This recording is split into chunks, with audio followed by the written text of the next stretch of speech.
크루즈를 타고 부산을 찾는 여행객이 많아지고 있지야.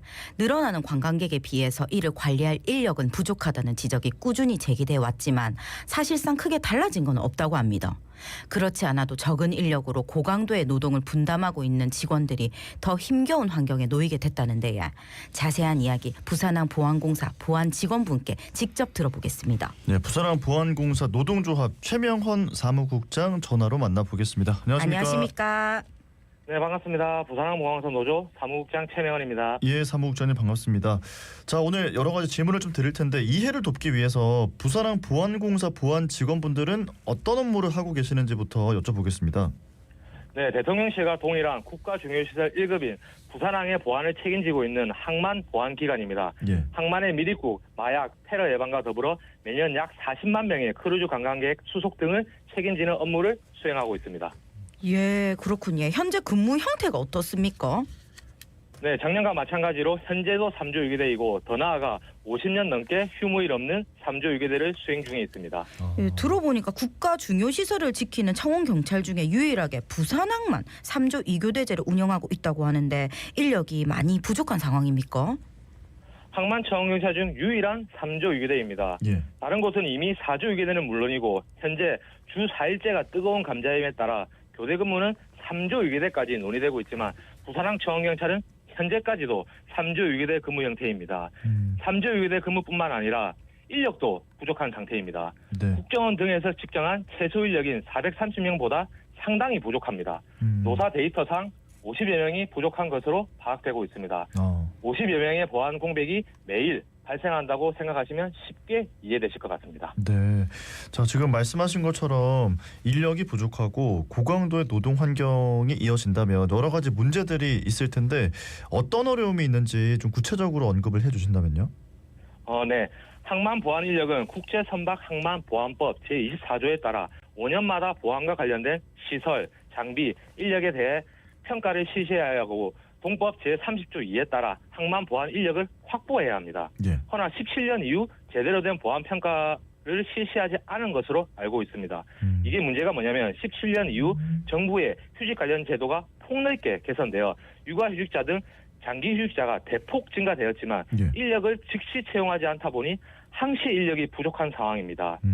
휴직자 증가에 따라 직간접 인건비가 남게 되는데 타기관처럼 예비 인력 채용이나 기존 근무자에게 적절한 보상을 해야 하는 것이 일반적임에도 불구하고 잔여 예산 전액을 항만공사에 반납 또는 상계 처리함에 따라 처우 개선 불가로 또다시 이직 및 퇴사를 반복하는 실정입니다.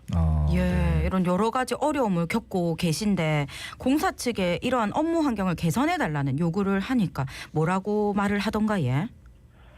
보안공사는 모든 것을 인지하고 있지만 예. 모회사인 부산항만공사와 위스타 계약 때문에 아무것도 할 수 없다는 입장입니다.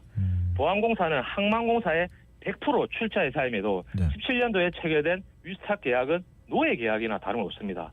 이윤을 보장하지 않는 것은 물론이고 경영권, 사업 운영 등 전반적인 사항을 부산항만공사가 개입하고 관여함에 따라 보안공사는 임원들이 존재함에도 불구하고 권한이 없습니다. 네. 임원의 권한이 없다 보니 보안공사는 노사 간 문제인식을 똑같이 공유, 공감하고 있음에도 자체적으로 할 수 있는 것이 도저히 없습니다. 수년간 개정되지 않은 불합리한 위스타 계약으로 인해 고용노동부는 위스타 계약 개정을 추진하여 자회사인 보안공사가 자유집행이 필요하다는 공고를 하였고 예. 조직 진단과 연구 영역 등의 결과에서도 처우 개선을 위한 예산 자율화가 필요하다는 결과가 도출되었습니다. 국회 역시 이러한 부분을 수차례 지적하고 있지만 네. 개정되지 않고 있습니다. 국회, 노동청, 해수부보다 부산항만공사가 위에 있다는 것을 반증하는 셈입니다. 이에 한국노총 공공연맹 법률원과 부산항보안공사 심준호 위원장은 모기업인 부산항만공사를 상대로 사용자 지위 소송까지도 준비하고 있습니다. 아울러 부산항만공사 특정인의 지속적인 자회사 갑질로 인해 보안 공백이 발생함과 더불어 처우 개선이 미비함에 따라 25년 국정감사 시 그 특정인을 증인 채택까지 요청한 상태입니다. 네. 자, 이렇게 요구를 했음에도 불구하고 크게 달라진 점이 없기 때문에 지금 저희가 또 이렇게 전화 통화를 하게 되는 거잖아요. 공사 측이 4조 2교대를 이제 수용할 수 없다는 입장이 뭔지, 3조 2교대를 고수하는 이유가 뭔지 이런 것들이 궁금하거든요. 네, 작년 4월 노동조합위원장은 부산 항만공사 앞에서 교대제 변경을 위한 50일간 차량 농성을 진행하였습니다. 예. 위원장은 야간 근로가 암을 발병시키고 각종 질병에 노출되어 있다 보니 최소한으로 야간 근로를 줄여야 할 필요성이 있었고, 더 나아가 가족들과 보낼 수 있는 시간을 조금이라도 확보하기 위해 사주일의 변경을 요구했던 것입니다.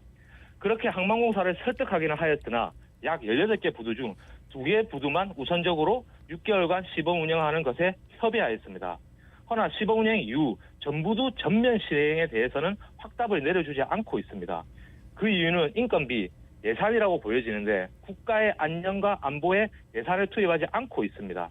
참고로 부산항만공사는 21년 연속으로 흑자를 기록하고 있고 예. 순이익은 전년도 대비 43%나 증가하였습니다. 또한 타 보안기관은 사주의교대 시범운영 이후 전면 시행되었지만 보안공사는 그 어떠한 대답조차 내놓고 있지 않고 있습니다. 예, 참 답답한 상황인데 이런 와중에 작년 9월에 참으로 안타까운 일이 발생했습니다. 청원경찰 2분이 목숨을 잃으신 건데 공사 관계자는 질병과 교대 업무와의 상관관계 여부를 파악하기 위해서 관계 당국과 긴밀히 협조할 예정이다. 이렇게 밝힌 바 있습니다. 이후에 어떻게 진행이 됐습니까? 부산 청원경찰은 고강도 업무와 엄청난 피로에 따라 갑상선암과 대장암 등은 이제 기본이 되었고, 작년 1월 29일 방송 이후에도 재직 중인 근로자 2분이 한 달 새 심근경색과 암으로 별세하였습니다. 공사는 관계당국과 긴밀히 협조한다고 하였지만 현재까지 진행 사항에 대해 들은 바는 없습니다. 예. 오히려 올해 초 수단배를 하지 않는 만 39세 청원경찰이 위암 4개의 판정을 받고 상당 부분이 전이됨에 따라 항암 치료 중에 있으며, 며칠 전 또 한 명의 청원경찰이 암 판정을 받아 조직 검사 중에 있습니다. 과거 어기구 의원의 국정감사 지적에 따라 작년부터 청원경찰도 종합건강검진을 진행 중에 있으나 그 예산 일부는 기존 상해보험 예산을 대폭 삭감하고 진행하였습니다. 특히 건강검진비의 경우 청원경찰은 밤낮 없이 교대 근무를 수행함에도 교대 근무를 수행하지 않는 항만공사의 절반도 되지 않습니다. 예. 또한 야외에서 근무를 수행 중인 청원경찰은 상해의 위험에 현저히 노출되어 있음에도 상해보험비 역시 10배 이상의 차이가 발생되어 금년 4월 박홍배 의원실에 자료 제출을 완료한 바 있습니다. 청원경찰의 질병 발생 확률은 점차 상승되고 있지만 그에 대한 대비책은 조삼모사인 꼴입니다. 자, 지금 이 상황에서 가장 답답하고 걱정되시는 부분이 있다면 뭘까요? 네, 항만은 수익 중심의 운영으로 보안 인력이 처우 수준이 낮고 높은 이직, 퇴사율로 인해 항만 보안의 전문성이 약화됨에 따라 전국 항만 보안의 직종 및 근무 형태를 일치시키고 통합 보안 자회사를 설립하라는 연구 영역 결과가 나왔지만 현재 기초적인 단계도 제대로 진행되고 있지 않고 있습니다. 예. 해양수산부가 산하기관인 항만공사의 눈치 보기에 급급한 것 같습니다. 국민 세금 2억 5천이나 들여서 연구 영역을 진행하여 그 결과가 나온 만큼 조속히 이행하였으면 좋겠습니다. 네, 알겠습니다. 예. 오늘 말씀 네, 오늘 말씀은 여기까지 듣고 보내드리겠습니다. 고맙습니다. 감사합니다. 네, 고맙습니다. 네, 지금까지 부산항 보안공사 노동조합 최명헌 사무국장과